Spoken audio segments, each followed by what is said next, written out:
The Young Sheldon series finale is a roller coaster of emotional moments that explores the past, present, and future of Sheldon Cooper.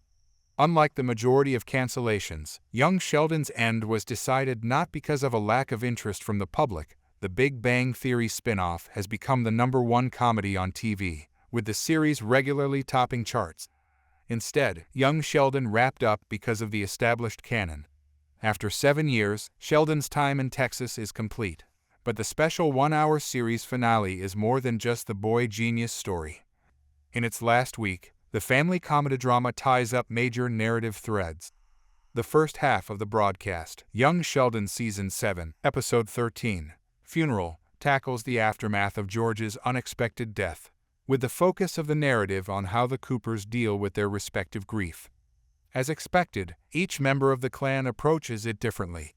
After that, Young Sheldon Season 7, Episode 14, Memoir, moves the story forward to a conclusion that sees Sheldon officially starting his new life at Caltech. Years before its finale, Young Sheldon had long overgrown its premise as Sheldon's origin story. As it broke away from the Big Bang Theory and focused on new narratives, it gradually moved to become a proper ensemble series. Season 6 completed that transformation and was the standard well into its final year. The Young Sheldon finale makes this its storytelling mantra in its first half by showing how the Coopers deal with the death of George.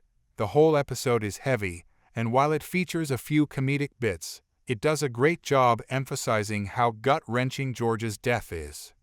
Leaning into the family aspect in the Young Sheldon finale allows the show to highlight its best asset one last time. As interesting as Sheldon was, his arcs had become stale and boring.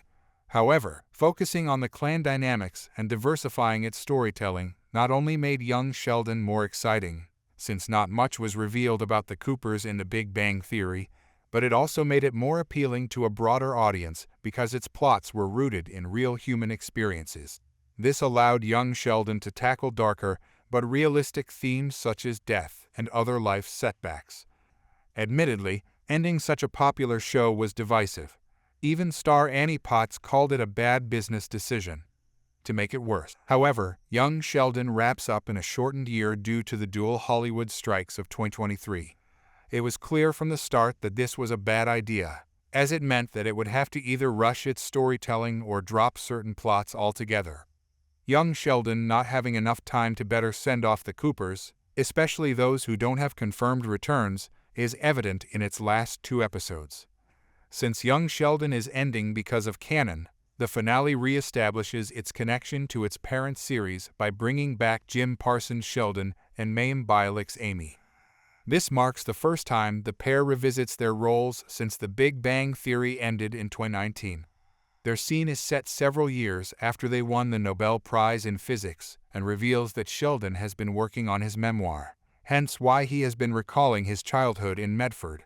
Beyond the couple, however, no one else from the Pasadena gang makes an appearance.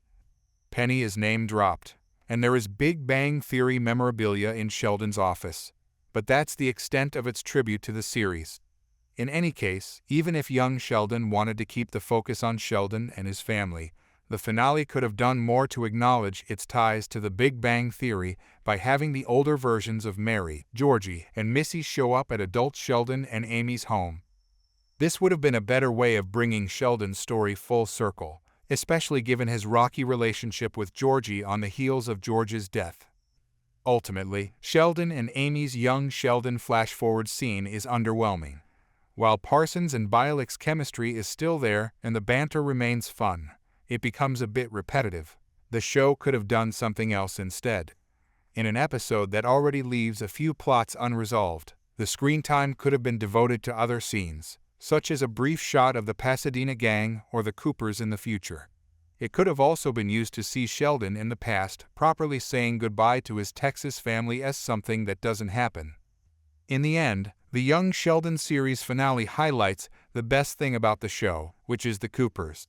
The way George's death and the subsequent funeral are handled is a masterclass in balancing drama and humor.